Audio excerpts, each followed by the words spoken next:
மத்தேயு எழுதின சுவிசேஷம் 7ஆம் அதிகாரம் 13, 14 வசனங்கள் சொல்லுகிறது, கேட்டுக்கு போகும் வழியோ விசாலம், அதன் வழியாய் பிரவேசிக்கிறவர்கள் அநேகர். ஆனால் பரலோகத்திற்கு போகிற வழி இருக்கு பாருங்க, அது இடுக்கண். நித்திய ஜீவனுக்கு போகிற வழி இடுக்கண், அதன் வழியாய் பிரவேசிக்கிறவர் சிலர்.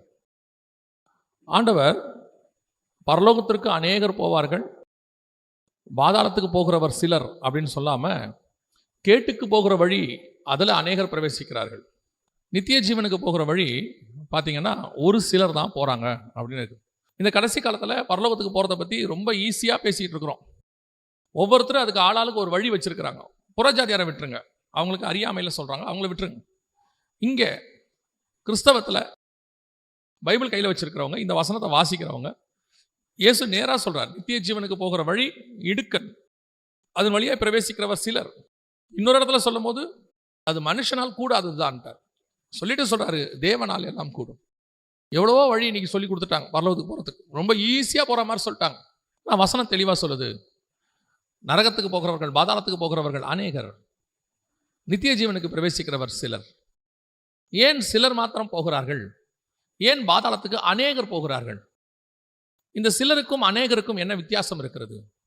இவங்ககிட்ட இல்லாத குவாலிட்டி என்ன சிலர்கிட்ட இருக்குது? அநேகர் ஃபாலோ பண்ணுறத சிலர் ஃபாலோ பண்ணுறதில்ல, சிலர் செய்கிறத இந்த அநேகர் செய்கிறதில்ல. அப்போ இந்த நித்திய ஜீவனுக்குள்ளே பிரவேசிக்கணும், அந்த சிலரில் தான் நீங்களும் நானும் இருக்கணும். ஒரு முறை இப்படிப்பட்ட காரியத்தை சொல்லும்போது ஒரு ஊழியக்காரருக்கு கோபம் வந்துருச்சு. அதென்ன கொஞ்சம் பேர் தான் போவாங்கன்னு சொல்கிறீங்க, எல்லாரும் பரலோகத்துக்கு போக வேண்டாமா அண்ணார். எல்லாரும் போகணுங்கிறது தான் ஆசை, அப்படி தான் பைபிள் சொல்லுது, அதுக்கு தான் பண்ணியிருக்கோம். ஆனால் வசனம் தெளிவாக சொல்லுதே, கேட்டுக்கு போகிற வழியில் தான் நிறைய பேர் போகிறாங்கன்னு சொல்லி. அப்படியானால் நாம் அந்த சிலரில் தான் இருக்கணும். நித்திய ஜீவனை சுதந்திரிக்கிற அந்த சிலரில் நம்மளும் இருக்கணும், அவ்வளோதான். இப்போது அந்த நித்திய ஜீவனை சுதந்திரிக்கிற சிலரில் யார் யார் எப்படிப்பட்டவங்களா இருந்தாங்க அப்படிங்கிறத, அந்த சிலர் எப்படி இருந்தாங்கன்றத நம்ம பார்க்க போகிறோம். வாசிங்க 1 பேதுருவின் புஸ்தகம் 3ஆம் அதிகாரம் 20வது வசனம் வாசிங்க. அந்த ஆவிகள் பூர்வத்திலே நோவா பேழையை ஆயத்தம் பண்ணும் நாட்களிலே தேவன் நீடிய பொறுமையோடே காத்திருந்தபோது கீழ்ப்படியாமற் போனவைகள். அந்த பேழையிலே சிலராகிய 8 பேர் மாத்திரம் பிரவேசித்து ஜலத்தினாலே காக்கப்பட்டார்கள். நோவா காலத்தில் ஏறக்குறைய எத்தனை கோடி பேர் இருந்தாங்க நமக்கு தெரியாது. ஏன்னா ஆதாம்ல இருந்து நோவா வரைக்கும் 10 தலைமுறை, எத்தனை கோடி பேர் இருந்தாங்க நமக்கு தெரியாது, இல்லை எத்தனை லட்சம் பேர் இருந்தாங்கன்னு தெரியாது. ஆனால் வசனம் சொல்லுது, சிலராகிய 8 பேர் மாத்திரம் அதில் பிரவேசித்தார்கள் அப்படின்னு இருக்கு. அந்த 8 பேரை தவிர எத்தனை பேருமே அழிக்கப்பட்டாங்க, எல்லாருமே போயாச்சு. இதுதான் அந்த ஊழியக்கார்ட்ட சொல்லும்போது அவர் சொன்னார், அதனால் 8 பேர் தான் போவாங்கன்னு சொல்கிறீங்களா?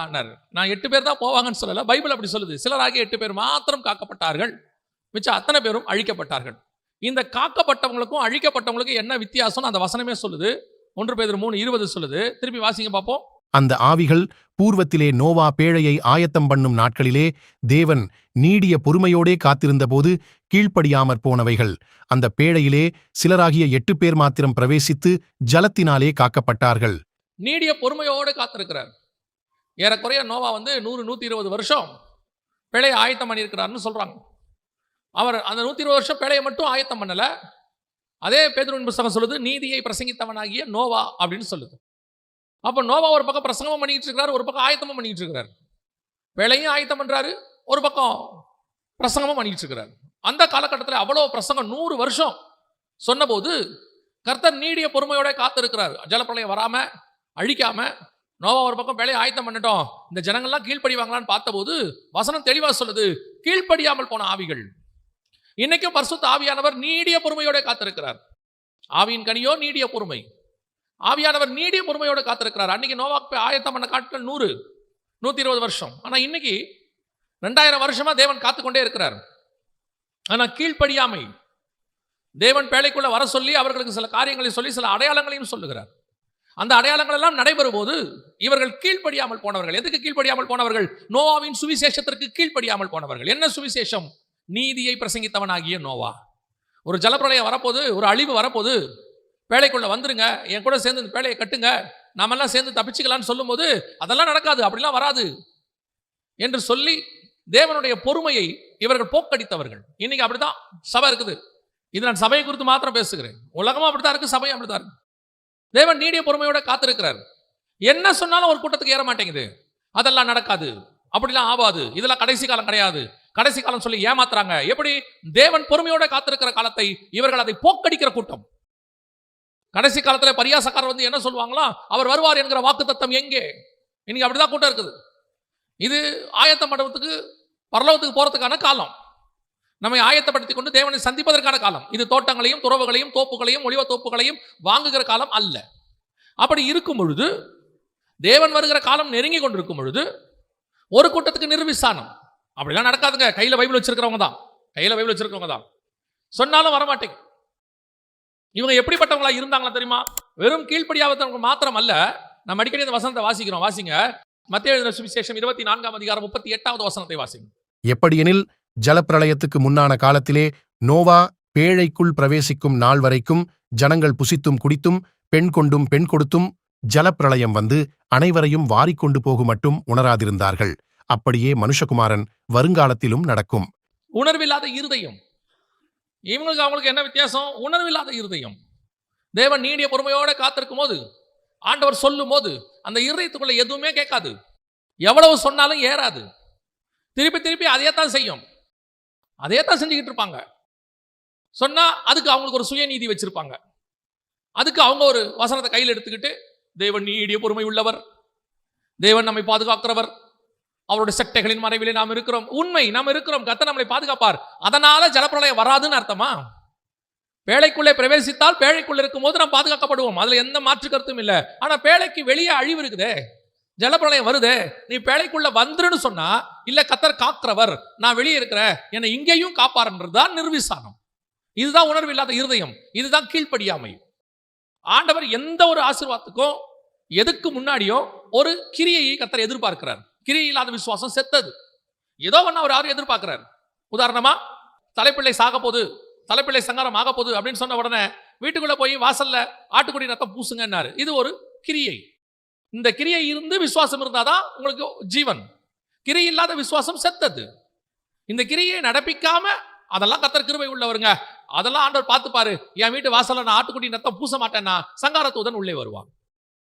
ஆண்டவர் ஒன்று சொல்றார், நோவா, எலியா நீ போய் கேரித்தாற்றங்கரையில் உட்காந்துக்கோப்பா, அங்கே உனக்கு காகங்களை கட்டளை இட்டேன். ஆண்டவர் தான் காகங்களை கட்டளை இடுகிறாரு. கேரித்தாற்றக்கரைக்கு வர காக்கா அப்படியே பறந்து பெயர் சபாவுக்கு வராதா? நான் பெயர் சபா வனாந்தரத்திலேயே உட்காந்துக்கிறேன், வராது. கர்த்தர் சொல்லுகிற வார்த்தைக்கு நீ கீழ்ப்படியும் போதுதான் தேவனுடைய பாதுகாப்புக்குள்ளே நான் வர முடியும். வருக வரப்போது, அழிவு வரப்போது, அதுக்கு நடுவில் நம்மளை ஆண்டவர் பாதுகாக்க போறார் என்ற உண்மைதான். அதற்கு சில கிரியைகளை கர்த்தர் நம்மிடத்திலும் எதிர்பார்க்கிறார். நோவாவும் குடும்பமும் பாதுகாக்கப்படணும். நோவா கீழ்ப்படிந்து அவன் பேழையை உண்டு பண்ணுகிறான்.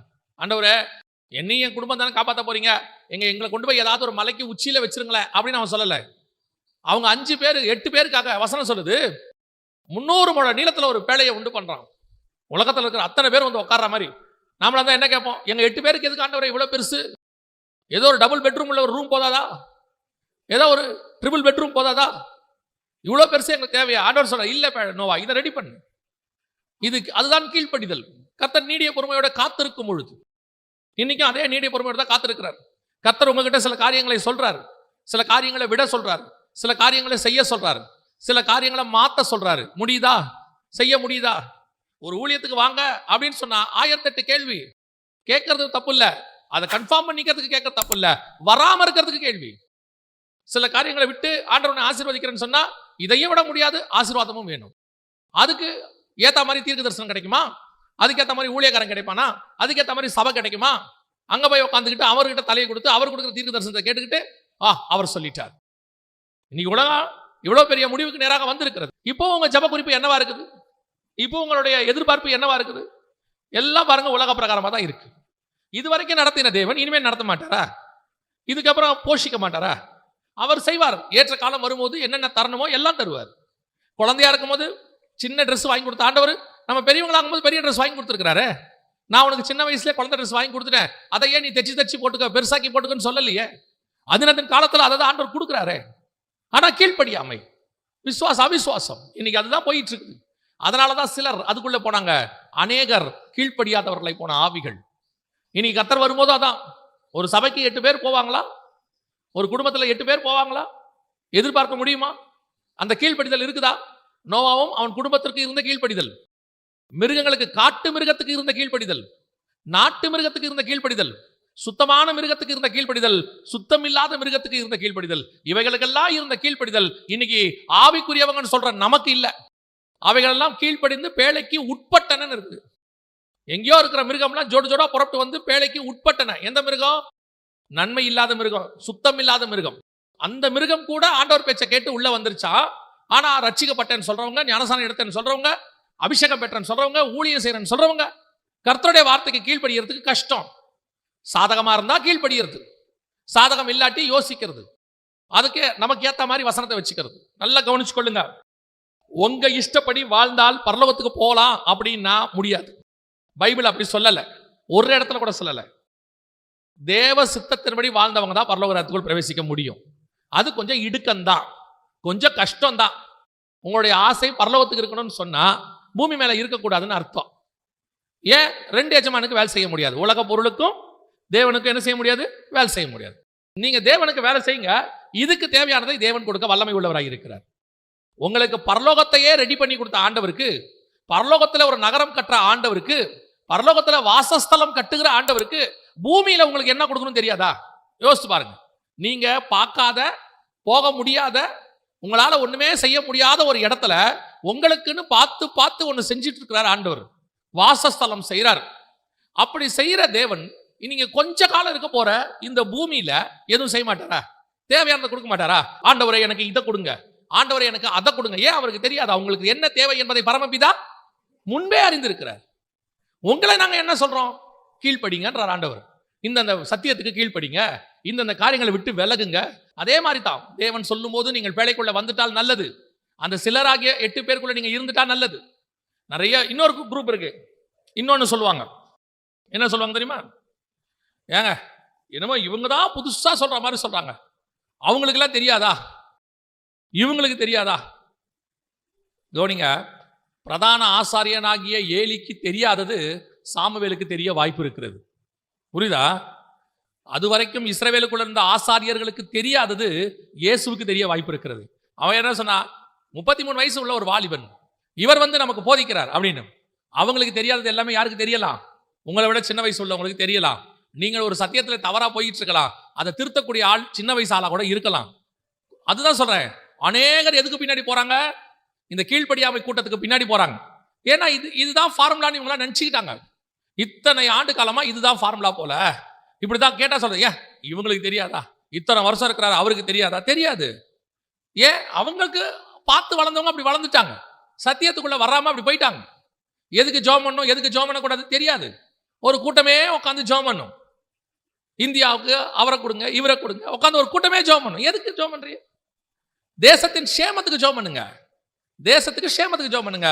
மழை தேவை, இப்போ ஜெபம் பண்ணீங்க, மழை தேவை, நல்லது. நல்ல விளைச்சல் வேணும், நல்லது. இதை விட்டு அவர் ராஜாவா இருக்கணும், இவர் ராஜாவா இருக்கணும், எதுக்கு ஜெபம் பண்றீங்க?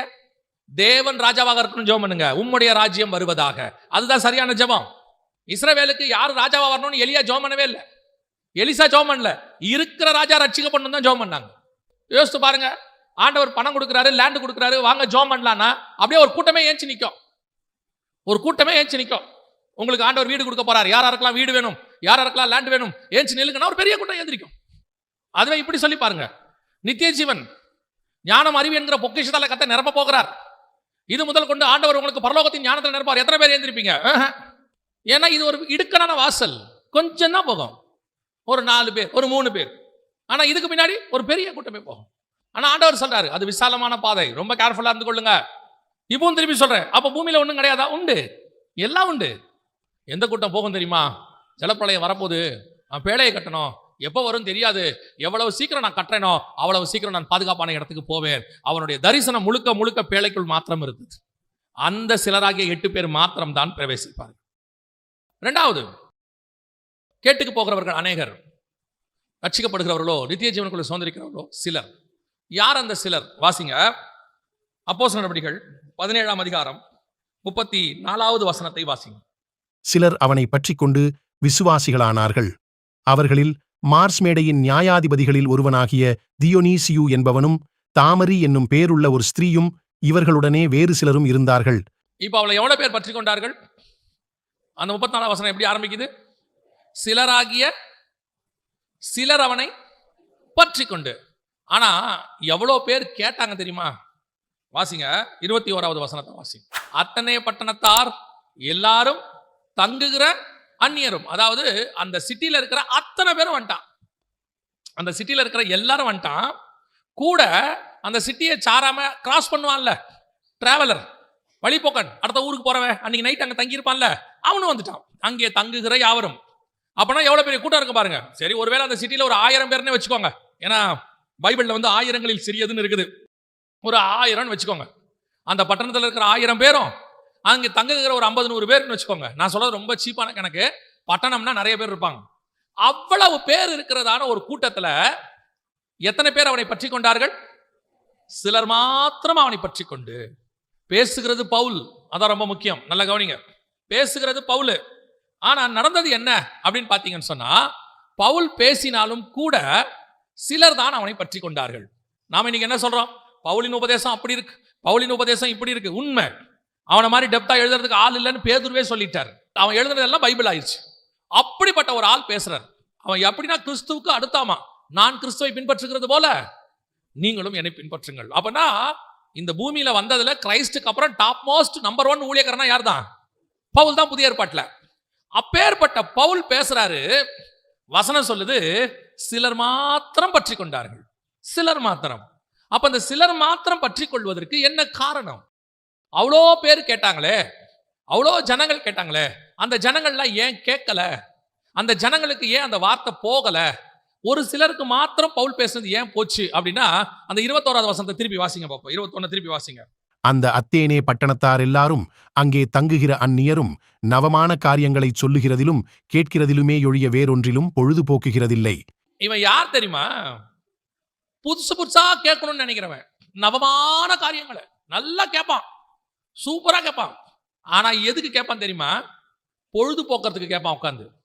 என்டர்டெய்னிங். இதுக்கு சபை என்பது என்டர்டைன்மெண்ட் பிளேஸ். இங்க வந்து பொழுது போக்கிட்டு போவோம். அதுவும் செய்திக்கு மார்க் போடும். இது கொஞ்சம் பரவாயில்ல, இன்னைக்கு இது கொஞ்சம் சரியில்லை, அவர் கொஞ்சம் நல்லா பேசுறாரு, இவர் கொஞ்சம் நல்லா பாடுறாரு, அவர் பாட்டுல கொஞ்சம் பிசுறு தட்டுது. இது வர்றதே எதுக்கு வருது தெரியுமா? பொழுது போக்குறதுக்கு. இது கடமை. ஏன்னா சின்ன வயசுல இருந்து வளர்த்துட்டாங்க. என்ன வளர்த்துட்டாங்க? ஞாயிற்றுக்கிழமையானா சர்ச்சுக்கு போயிடணும். அது வந்து ரொட்டீன் ஒர்க்கு. திங்கக்கிழமையானா வேலைக்கு போகணும், ஞாயிற்றுக்கிழமையானா சர்ச்சுக்கு போகணும். வேலைக்கு எதுக்கு போகணும்? சம்பாதிக்கிறதுக்கு போகணும். சர்ச்சுக்கு எதுக்கு போகணும்? நல்லது கெட்டதுக்கு போகணும். சர்ச்சு எதுக்கு வச்சிருக்காங்க? நல்லது கெட்டதுக்கு. ஒரு கல்யாணம்னு வந்தா சர்ச்சு வேணாமா? ஒரு கல்லறைன்னு வந்தா சர்ச்சு வேணாமா? கல்லறைக்கு எங்க போறது? அப்போ இது எதுக்கு சர்ச் வச்சிருக்காங்க இவங்க எல்லாரும்? நல்லது கெட்டதுக்கு. ஆனா சபைக்கு அப்புறம் எதுக்கு வராங்க? சபைக்கு போனாதாங்க நாளைக்கு பின்னைக்கு கல்யாணம் பண்ணி வைப்பாங்க பிள்ளைகளுக்கு, இல்லைன்னா கல்லறையில இடம் கொடுப்பாங்க. அப்ப நீ சபைக்கு கர்த்தருடைய வார்த்தையை கேட்க வரல, நித்திய ஜீவனை சுதந்திரிக்க வரல. மாசம் மாசம் சந்தா கட்டிட்டு நான் அட்டெண்டன்ஸ் போட வரீங்க. நான் வந்துட்டேன், நான் இருக்கிறேன். அதுல வேற ஒரு சிலர் சொல்லுவாங்க, நான் உட்கார்ற இடத்துல உட்காராட்டி பாஸ்டர் என்னை தேடுவார். அதுல ஒரு பெருமை. ஆனா ஒரு சிலர் மாத்திரம் சபையில வசனத்தை பற்றி கொள்ளுகிற கூட்டம். ஒரு சிலர் தான் உட்கார்ந்துருக்கு. அவன் பாருங்க, இந்த கேட்கிறவனையும் கேட்காதவனையும் நல்லா கண்டுபிடிக்கலாம். தெரியுமா உங்களுக்கு? அந்த சர்ச்சி பாஸ்டர் இருக்கார்ல, அந்த சர்ச்சி பாஸ்டர், பொதுவா அந்த சர்ச்சி பாஸ்டருக்கு அவர் சபையில யார் செய்தி கேட்க மாட்டாங்கன்றது ஓரளவுக்கு தெரியும், பெரும்பாலும் தெரியாது. ஏன்னா இவர் பேசுறதுல அவன் பழக்கப்பட்டுட்டான். அவன் உட்காந்து பார்க்கறதுல இவர் பழக்கப்பட்டாரு. புரியுதுங்களா? அவன் உட்காந்து பார்க்குற தோரணையிலே இவர் என்ன ஆயிட்டாரு? பழக்கப்பட்டாரு. அவன் கொஞ்சம் சாஞ்சி உட்காந்தான்னு வச்சுங்க, பிரதருக்கு உடம்பு முடியல போல. முடிஞ்ச உடனே கேட்பாரு, என்ன பிரதர் உடம்பு முடியலையா? ஒரு மாதிரி டல்லா இருந்தீங்களே சார், உங்க பிரசங்கத்தை அவன் கேட்கல சார், உங்க பிரசங்கம் அவன் மண்டையில ஏறல, என்ன பண்றதுன்னு தெரியாம பைசா நகர சாஞ்ச கோபுற மாதிரி சாஞ்சிட்டான்.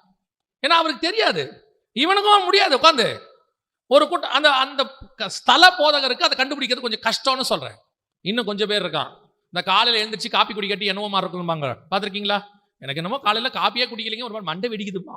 அந்த மாதிரி அவனுக்கு ஞாயிற்றுக்கிழமை என்ன சர்ச்சில் போய் உட்காந்துடணும். அது எதுக்கு உட்காரோம்லாம் தெரியாது. அது அவர் சொல்லுவார், ஞாயிற்றுக்கிழமை சர்ச்சுக்கே போல, ஒரு என்னமோ மாதிரி இருக்கு. அது என்ன என்னமோ மாதிரி இருக்கு அப்படின்னா என்ன அர்த்தம்னா, அவனுக்கு அது ரொட்டீன் வேலையாயிருச்சு. அவங்களுக்கு நல்லா கவனிச்சுக்கொள்ளுங்க. சபை பொழுதுபோக்குகிற இடம் இல்லை. It's not a place of entertainment. இங்க உட்காந்து ஜாலியா இருக்கிறதுக்கு இடம் இல்லை. ரெண்டாவது, நீங்கள் விரும்புகிறதை கேட்கிற இடம் இல்லை. நவமான காரியங்களை கேட்பது, நீங்க எதிர்பார்க்கிற காரியத்தை என்ன செய்ய மாட்டோம், இங்க பேச மாட்டோம். தேவன் என்ன பேசுறார் என்று கேட்கத்தான் நீங்கள் வந்திருக்கிறீர்கள். இங்க தேவன் என்ன பேசுறாருன்னு கேட்க தான் வந்தீங்களே ஒழிய நீங்க என்ன விரும்புறீங்களோ அதை பேச நாங்க இங்க ஆள் இல்ல. நீங்க என்ன எதிர்பார்க்குறீங்க? வரும்போதே ஜெபிச்சுட்டு வரீங்க, ஆண்டவரே இன்னைக்கு எப்படியாவது என்கிட்ட பேசணும். ஏங்க சர்ச்ன்றது என்ன இடம்? நீங்கள் விரும்புகிறதை கேட்கிற இடம் அல்ல. உங்களுடைய இருதயத்தை சாட்டிஸ்ஃபை பண்றதுக்கோ உங்களுடைய மாம்சத்தை சாட்டிஸ்ஃபை பண்றதுக்கோ இங்க இல்ல இடம். கர்த்தர் பேசுவார், உங்கள் ஆத்மாவோடு கூட தேவன் பேசுவார். அதுக்கு நீங்கள் வந்து காத்திருக்கணும். புதுசா பேசுவாங்களா? ஒரு பீரியட்ல எனக்கு ஒரு பிரச்சனை வந்துச்சு.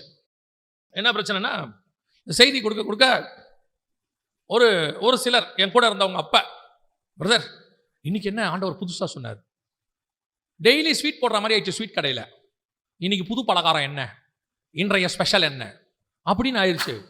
எனக்கும் ஒரு இடத்துல ஆண்டவரே எனக்கு ஏதாவது கொடுங்கப்பா கொடுங்க. அப்பா ஆண்டவர் சொன்னார், உன்னை பிசாசு வஞ்சிக்குதுன்னு சொன்னார். பிசாசு வஞ்சிக்குது. என்ன வஞ்சிக்குது? நான் கொடுக்கறத போய் நீ கொடுக்கறதுக்கு தான் உன்னை வச்சிருக்கிறேன், அவன் கேட்கறத வாங்கி கொடுக்கறதுக்கு நீ இல்லை. இது எப்படி ஆயிடுச்சு? நீங்க ஆர்டர் கேட்குறீங்க 1 கிலோ கேக்கு, நான் போய் ஆண்டவர்கிட்ட கேட்கணும், ஆண்டவரே அவங்க ப்ளூபெரி கேக் கேட்குறாங்க, ஏதாவது புதுசா இருந்தா கொடுங்க. ஆண்டவர் ரெடி பண்ணி வச்சுட்டு வந்து என் மகனே இந்த எடுத்துட்டு போய் கொடு அப்படி சொல்லுவாரா? அவர் சர்வ வல்லமை உள்ள தேவன். யாருக்கிட்ட என்ன பேசணும் எப்படி பேசணும் அவருக்கு தெரியும். இதெல்லாம் ஊழியக்காரனுக்கு உள்ளதான, பிரசங்கியாருக்கு உள்ளதான ப்ராப்ளம். ஏதோ ஒன்று எதிர்பார்ப்பாங்க, புதுசா எதிர்பார்ப்பாங்க, புதுசா பேசணும், ஏதாவது வித்தியாசமா பேசணும். ஒன்றும் வேண்டாம். அப்பதான் ஆண்டவர் சொன்னார், மனம் திரும்புங்கள் பரலோக ராஜ்யம் சமீபமாய் இருக்கிறது. யார் சொன்னது? யோவான் ஸ்நானகன். அடுத்து யார் சொன்னது? இயேசு கிறிஸ்து. ஆண்டவர் சொன்னாரு 2000 வருஷமா இவ்வளவுதான் மெசேஜ். 2000 வருஷமா எவ்வளவு மெசேஜ்? மனம் திரும்புங்கள் பரலோக ராஜ்யம் சமீபமாய் இருக்கு, அவ்வளவுதான் மெசேஜ். என்ன புதுசு இங்க இருக்கு? என்ன காரியங்கள் இருக்கு? ஆண்டவர் வசனத்துல இருந்து வெளிப்பாடு புதுசா தராரு, அது வேற, அது அவர் கொடுக்கறது. சுவிசேஷனா இவ்வளவுதான்.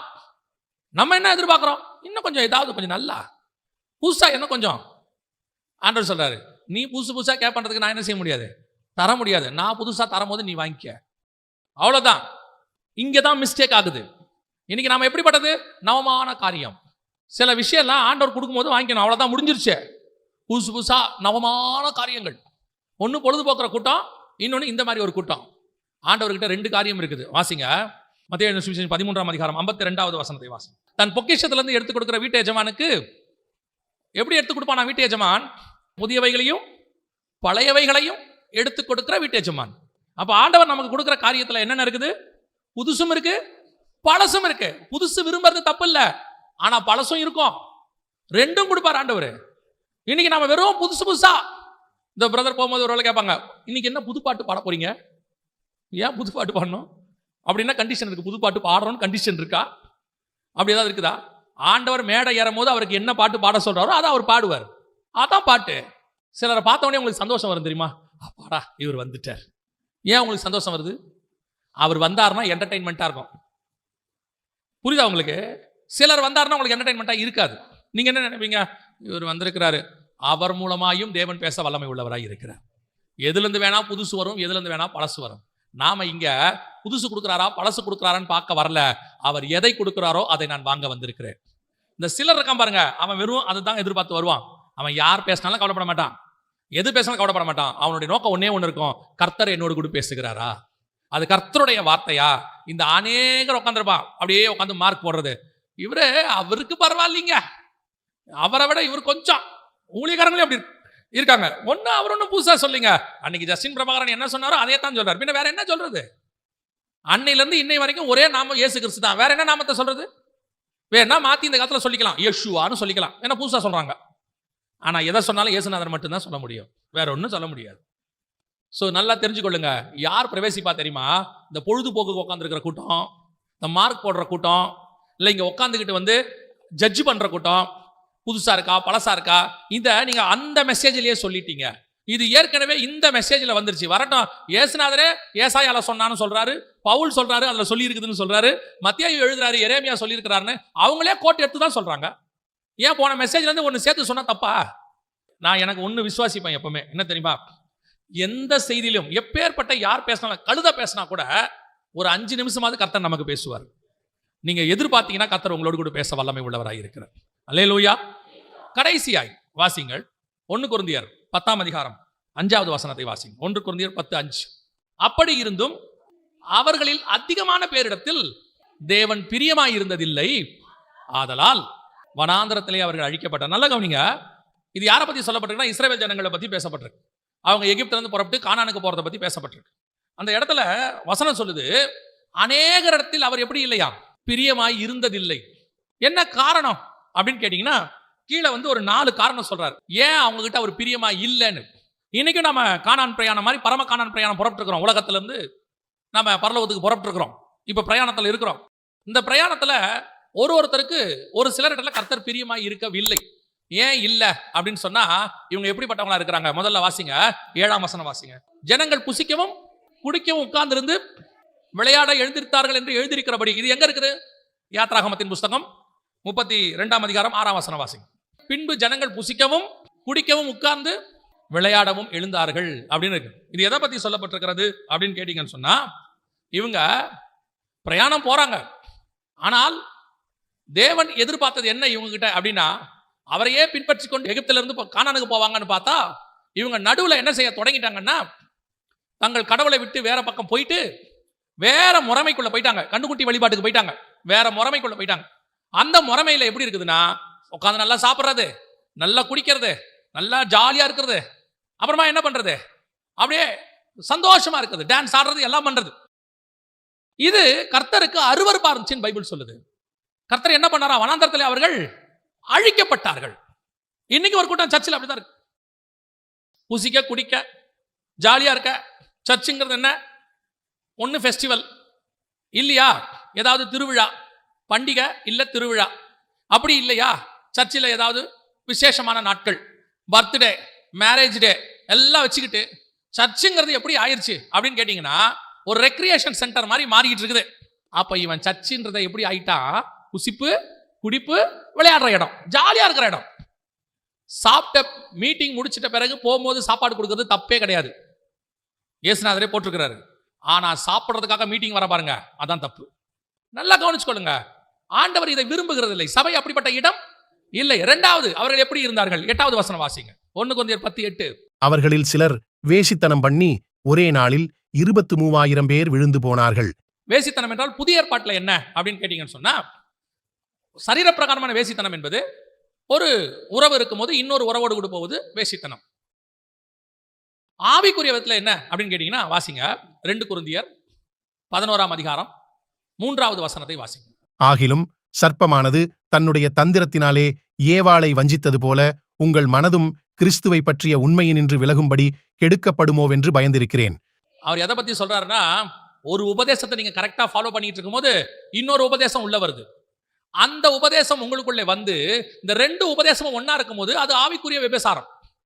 ஒரு கணவன் இருக்கும்போது இன்னொரு ஆண் வந்தா அது சரீர விபச்சாரம். ஒரு மனைவி இருக்கும்போது இன்னொரு பெண் வந்தால் அது சரீர விபச்சாரம். ஒரு உபதேசம், ஒரு கணவர் இயேசு கிறிஸ்து மணவாளன் இருக்கும்போது இன்னொரு சர்ப்பத்தின் உபதேசம் உள்ள வருதுன்னு வச்சுக்கோங்க, அதான் ஆவிக்குரிய வேசித்தனம். அதில் வழி விலகுமோ என்று நான் பயந்திருக்கிறேன் என்றார் பவுல்.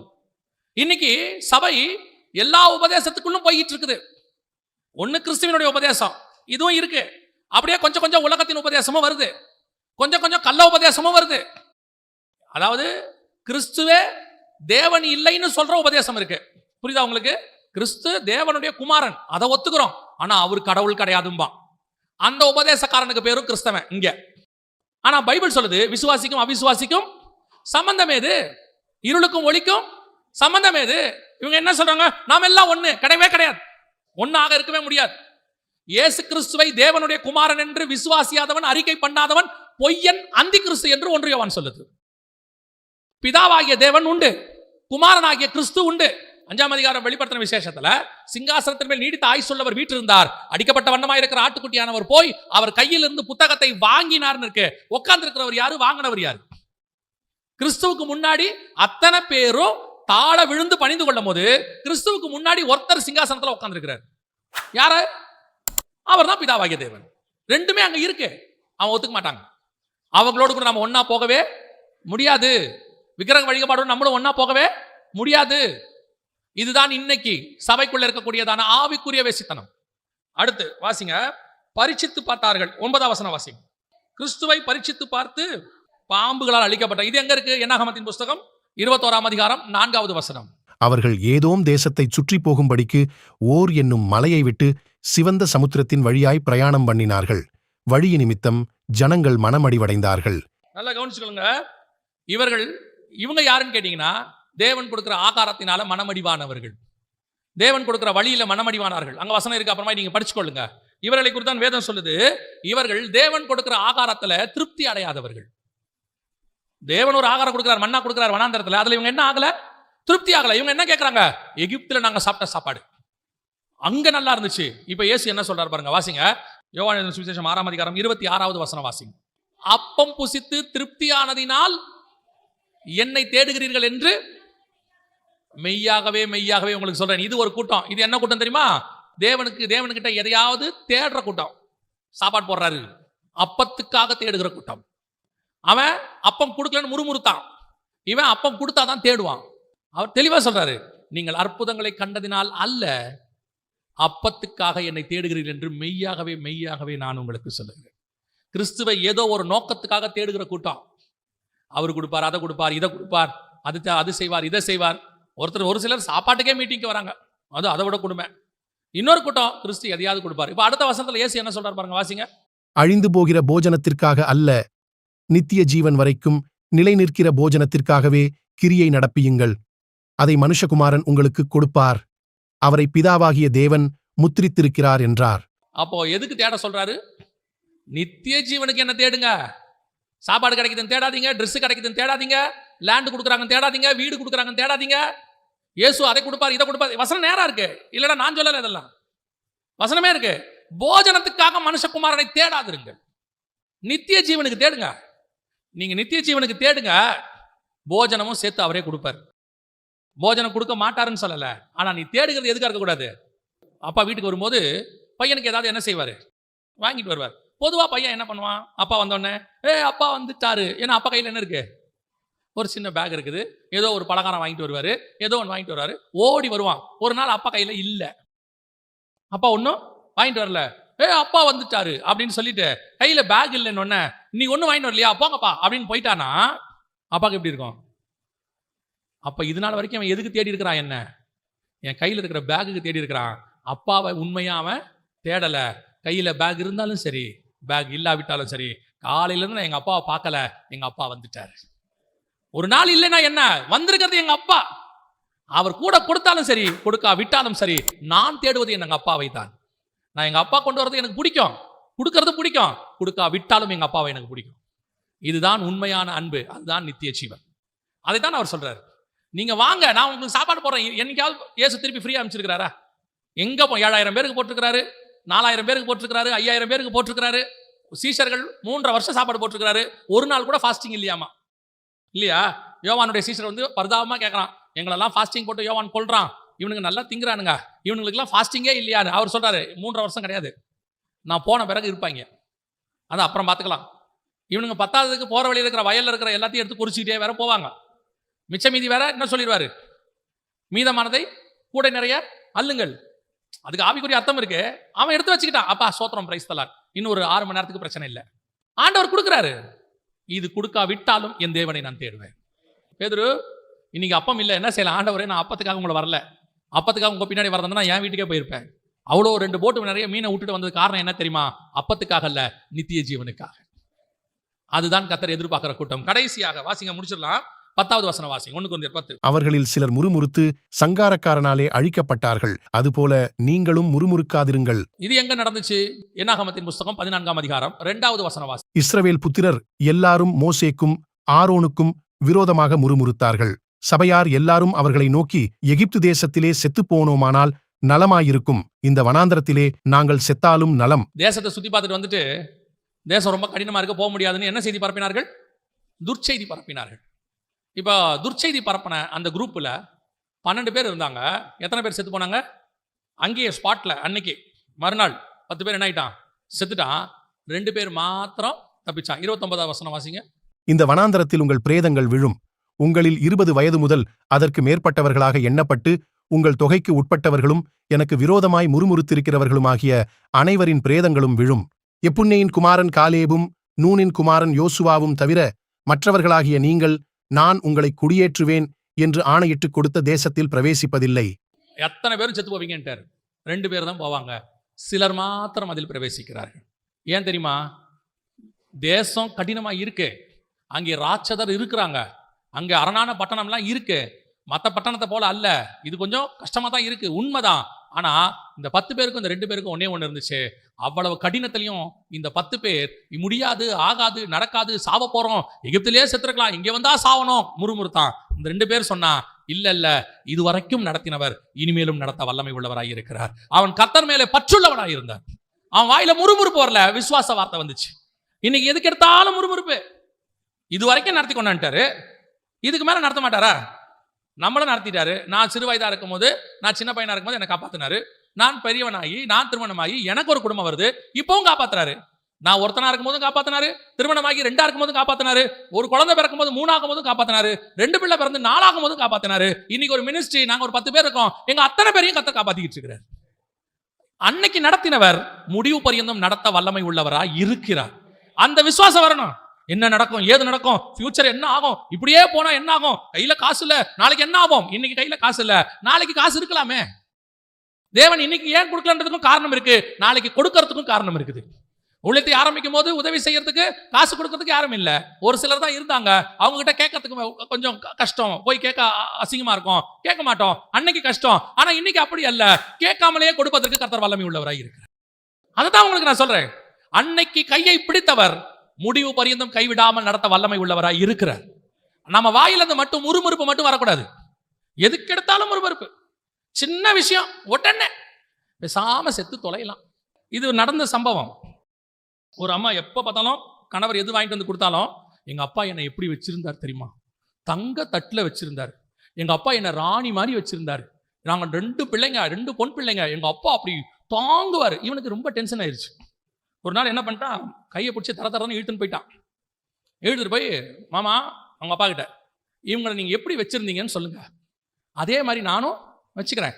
ஏன்னா நான் என்ன செஞ்சாலும் அவங்களுக்கு திருப்தி இல்லை, உங்களை மாதிரி வச்சுக்க முடியலன்னு சொல்றாங்க, நீங்க என்ன சொல்றீங்க, எப்படி வச்சிருந்தீங்க அப்படின்ன உடனே அவங்க அப்பா சொன்னாராம், 21 வயசுக்கு மேலே இவளை வச்சுக்க முடியலன்னு தானே அத்தனை பேர்கிட்ட சொன்னேன், ஒரு மாப்பிளம் தான் சொல்லுங்க, மாப்பிளம் தான் சொல்லுங்க, மாப்பிளம் தான் சொல்லுங்க, நீ தான் வந்து மாட்டின, உனக்கு கை பிடிச்சி கொடுக்கும் போது நான் அழுதனே ஞாபகம் இருக்குதான்னு சொன்னார். ஆமா மாமா, பொண்ணு பிரியிறோன்னு அழுதிங்க, சிச்சி இன்னிலேருந்து நான் தப்பிச்சிட்டேன், நீ மாட்டிக்கிட்டேன்னு நினச்சி தாண்டா நான் அழுதேன்னு சொன்னாராம். எதுக்கு சொல்றேன், எவ்வளவு செஞ்சாலும் சிலருக்கு திருப்தி இல்லை. நான் இப்ப ஸ்பிரிச்சுவலா சொல்றேன், தேவன் எவ்வளவு செய்யறாரு, எவ்வளவு செய்யறாரு. நம்மளையும் நம்ம குழந்தையா இருந்ததுல இருந்து காப்பாத்தி, நமக்கு ஒரு குழந்தைய கொடுத்து, நம்ம குடும்பத்தை ஆசீர்வதிச்சு, இன்னைக்கு வெறும் சைக்கிள்ல போக வழி இருந்தா நமக்கு ஒரு 2 வீலரையோ 4 வீலரையோ ஏதோ ஒண்ணு கொடுத்து ஆசீர்வச்சிருக்கிறார். இன்னும் முறுமுறுப்பு அப்படி இருக்கலாம், இன்னும் தரல. ஆண்டவர் சொல்றாரு, இவங்கெல்லாம் கானானுக்கு போகவே மாட்டான்டா. ஏன், நான் கொடுக்கறதுல 2 பேர் திருப்தியா இருந்தா மத்தியா, ஆண்டவர் நம்மளை நடத்துவாரு, பயப்படாதீங்க, சந்தோஷம். அந்த 2 பேர் கண்டிப்பா பரலோகத்துக்குள்ளே பிரவேசிப்பார். முறுமுறுக்கிற அநேகர் மடிந்து போவார்கள், கர்த்தரிடத்துல விசுவாசமாக இருக்கிற சிலர் பரலோகத்துக்குள்ளே பிரவேசிப்பார்கள். கேட்டுக்கு போகிற வழி விசாலமாக இருக்கும், அதுல அநேகர் போவார்கள். ஆனால் இடுக்கனான வாசல் வழி கொஞ்சம் பேர் தான், சிலர் தான் போவார்கள். ஆனா அது நித்திய ஜீவனுக்குள்ளே பிரவேசிக்கும். அல்லேலூயா.